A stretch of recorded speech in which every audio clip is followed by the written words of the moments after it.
Hit TV YouTube channels లో మీ వ్యాపార ప్రకటనలకు మరియు ప్రమోషనల్ ఇంటర్వ్యూస్ కోసం వెంటనే సంప్రదించండి.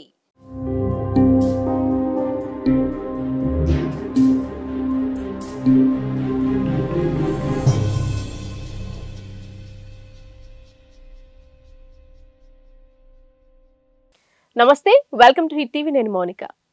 మీ సమస్యలకి మా పరిష్కారాన్ని అందించడం కోసం మేం చేస్తున్న ఈ కార్యక్రమమే అదాలత్ విత్ అడ్వకేట్ రమ్య. ఈరోజు మనతో అడ్వకేట్ రమ్య గారు ఉన్నారు, వారితో మాట్లాడదాం. నమస్తే రమ్య గారు. నమస్తే రమ్య గారు, ఎప్పటిలాగానే వాళ్ళ సమస్యల్ని తెలియజేయడానికి ఒక కాలర్ లైన్ లో ఉన్నారు, వారితో మాట్లాడదాం. హలో హలో అమ్మ, నమస్తే అమ్మా. మీ పేరు? చంద్రిక. చంద్రిక. ఎక్కడి నుంచి మాట్లాడుతున్నారండి? కర్ణాటక నుంచి మేడం, తుమ్కూరు. ఓకేనండి, రమ్య గారు ఉన్నారు, మాట్లాడండి. అమ్మా చంద్రిక, ఏంటమ్మా నీ ప్రాబ్లం? మేడం, నాకు పెండ్లైన్ 10 సంవత్సరాలు అయ్యింది.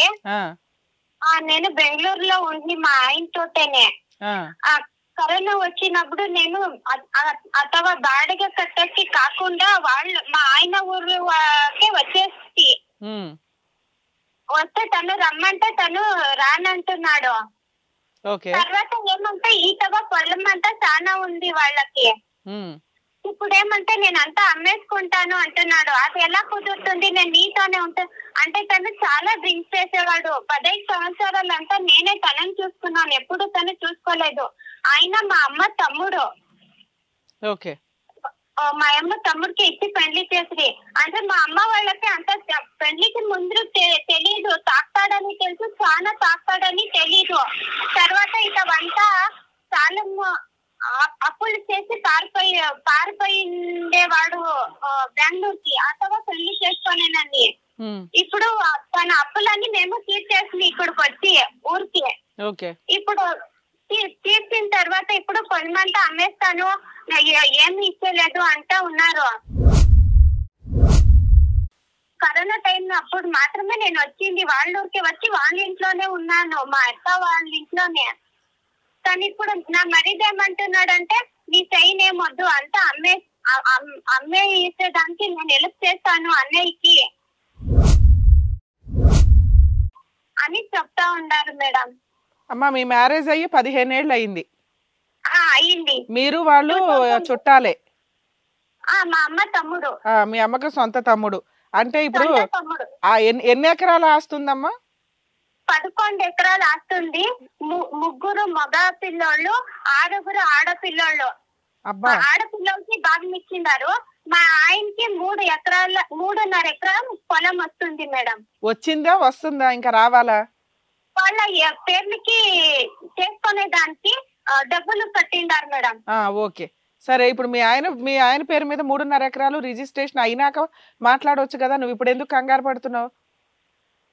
అంటే వాళ్ళ తొట్లు అందరూ నా వైపు మా పిన్నమ్మ వాళ్ళకి తెలుసు తను చాలా డ్రింక్స్ చేస్తాడు. ఇంట్లోనూ అంతా ఏమంటే అన్ముచారు ఉంటుంది కదా, దాంట్లోకి రీసెర్చ్ అంతా చేసేవాడు తాగేసి. అదంతా వాళ్ళకి. అతను ఏం పని చేస్తాడు, నువ్వేం పని చేస్తావమ్మా? నేను గార్మెంట్స్ కి పోతా ఉంటుంది బెంగళూరులో ఉన్నప్పుడు. కరోనా వచ్చినప్పుడు పర్లేదు కదా అని ఊరికి వచ్చేసిందాను. అప్పుడు మా ఆయన చెల్లెలు ఉండారు కదా, ఆయన ఇంకేం పనుకుపోతావు, నాకు స్టిచ్చింగ్ వస్తా ఉండే కదా, కటింగ్ నేర్పించే బ్లౌజ్ డ్రెస్లు కుట్టే దానికి. నేను అదే ఊర్లోనే మా అత్త వాళ్ళ ఊర్లోనే అంగడి పెట్టుకొని ఉన్నాను. తను పోతా ఉండే పనుకు పోయినా సరే డబ్బులు ఇస్తే ఉండేవాడు కాదు. నేను డబ్బులు తీసుకొని వచ్చి బాడుగలు కట్టి రేషన్ అంతా తీసుకొని వచ్చి మిగిలిన డబ్బులు కూడా తీసుకొని వేసేవాడు తాగేదానికి.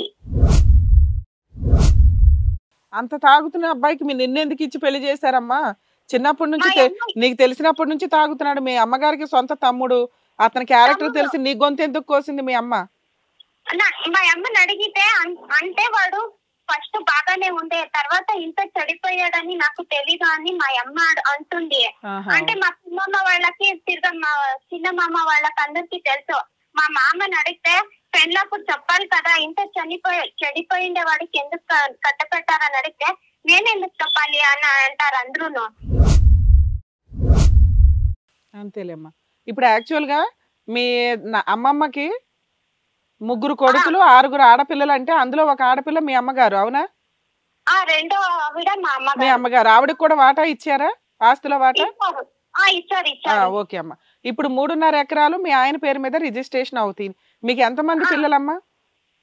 పిల్లలు లేరు మేడం నాకు. ఎందుకని? ఎందుకని నేను చెక్ చేయించుకొని ఒక 2 సార్లు పోతున్నాయి.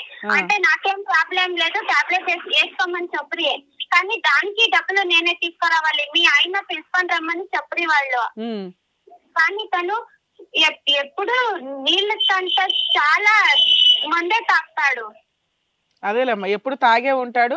హాస్పిటల్ ట్రీట్మెంట్లకు కానీ IVF-లకు కానీ వేటికన్నా డాక్టర్ దగ్గరికి వస్తేనే కదా తెలుస్తుంది ఎవరికి ఎంత ప్రాబ్లం ఉంది అనేది.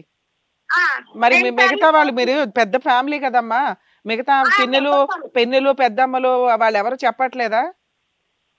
మా పిన్నమ్మల్ని నేను అడుగుతే ఇట్లా వాడికి మీ పిల్లల్ని అయితే ఇలాగే ఇచ్చి చేస్తారా, ఇంత చనిపోయి ఉండేవాడు కదా వీడు, ఎట్లా చేస్తున్నాడు అడిగితే ఇప్పుడు ఎవరు మాతో మాట్లాడట్లేదు.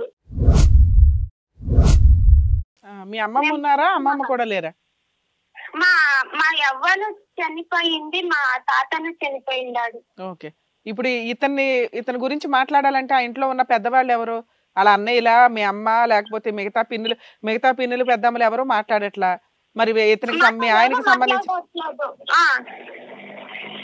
ఎవరు? ఒక ఆవిడ ఉంది, ఆవిడ బెంగళూరులో మా ఇంటి పక్కనే తన ఇల్లు కూడా ఉంది మా పిన్నమ్మ. తను మాట్లాడొచ్చు, అయినా ఏమి మాకు మాట్లాడదు. ఏమి లేదు అంటుంది. అందరికీ తెలుసు. 15 ఏళ్ళు నేను తనని పోషించాను, తను ఎప్పుడు నన్ను పోషించలేదు. మీ ఇద్దరు ఇప్పుడు కలిసి ఉన్నారా, విడిపోయి ఉన్నారమ్మా, దూరంగా ఉంటున్నారా? దూరంగా ఉన్నాం మేడం. కరోనా అప్పటి నుంచి నేను వాళ్ళ ఊరికి వచ్చేసి కదా, బాడకట్టే కాకుండా ఇక్కడికి వస్తే అంతా తాగేదానికి అయ్యేలే గీతవైతే. బెంగళూరులో అయితే ఎవరు అడిగేవాళ్ళు లేరు. ఏదో ఒక ఏం పని చేస్తాడంటే ఏమైనా బాత్రూమ్ లో క్లీన్ చేసే తట్లో ఏమైనా అట్లా పనులు ఏమైనా చేసేది, వచ్చిన డబ్బులన్నీ తాక్కుని అక్కడక్కడే పడుకునేది. సో ఇప్పుడు అతను బెంగళూరులో పని చేస్తున్నాడు, నువ్వు వచ్చి వాళ్ళ ఊర్లో ఉంటున్నావు? వాళ్ళ ఊర్లోనే ఉంటున్నాను. వాళ్ళ ఊర్లో ఏ ఇంట్లో ఉంటున్నావు? మీ అత్తగారి ఇంట్లో ఉంటున్నావా, లేకపోతే మీ ఆయనకి సంబంధించిన? అత్తగారింట్లో ఇంకా బాగా అది ఇవ్వట్లేదు, దానికి 16,000 కట్టండి ఇస్తాను. మీ ఊరు, మీ అమ్మ వాళ్ళ ఊరు కూడా ఆ ఊరేనా? మా అమ్మ వాళ్ళ ఊరు పెద్దలాపురం. మరి ఇప్పుడు నువ్వు మీ ఆయన వాళ్ళ ఊరు వెళ్ళి ఎవరి దగ్గర ఉంటున్నావు, ఎక్కడ ఉంటున్నావు? నేను మా అమ్మ మా నాన్న వస్తుంది ఇక్కడికి, అంటే మా జీవితం చేయాలని మా అమ్మ ఈత పిలుచుకొని వచ్చేసాను, నువ్వు నీ మొగుడింట్లోనే ఉండాలా అనేసి. మా నాన్న చనిపోయి 1 సంవత్సరం అయ్యే ఈతకు వచ్చి 1 6 నెలలకే మా నాన్న చనిపోయారు. అదేనమ్మా నువ్వు ఆ ఊర్లో ఉన్నాము. అమ్మ ఒక్కసారి వినండి, మేడం మాట్లాడుతున్నారు కదా, ఒకసారి వినండి. ఆ ఊర్లో మీ ఆయనకి సంబంధించిన ఆస్తిలో ఉంటున్నావా, ఏదన్నా ఇల్లు రెంట్కి తీసుకొని ఉంటున్నారా? రెంట్ తీసుకొని ఉంటున్నాను. మీ ఆయన వచ్చాడా ఎప్పుడన్నా ఆ ఇంటికి? మా నాన్న చనిపోయినప్పుడు ఇంకేమి మళ్ళీ చేశారు కదా, అప్పుడు బాగా తాగేసి వచ్చారంటే, ఇంకెప్పుడు రాలేదు. ఇప్పుడు నువ్వు ఆయనతో ఆ ఊర్లో ఉంటే మీ ఆయనతో కలిసి ఉన్నట్టు కాదు కదమ్మా. సరే, ఆ 3.5 ఎకరాలు కౌలు డబ్బులు ఎవరు తీసుకుంటున్నారు? ఎవరికి ఇస్తలేదు, మా చిన్న మరిదే తీసుకుంటాడు అంతాను. ఎవరు తీసుకోరు, తనే చూసుకుంటాడు అంతాను. హిట్ టీవీ యాప్ ని డౌన్లోడ్ చేసుకోండి. ఇందులో short news, live news, entertainment movies అన్ని అవైలబుల్ గా ఉన్నాయి. Please download hit TV app. Hit TV app. Hit TV app ని ఫ్రీగా డౌన్లోడ్ చేసుకోండి.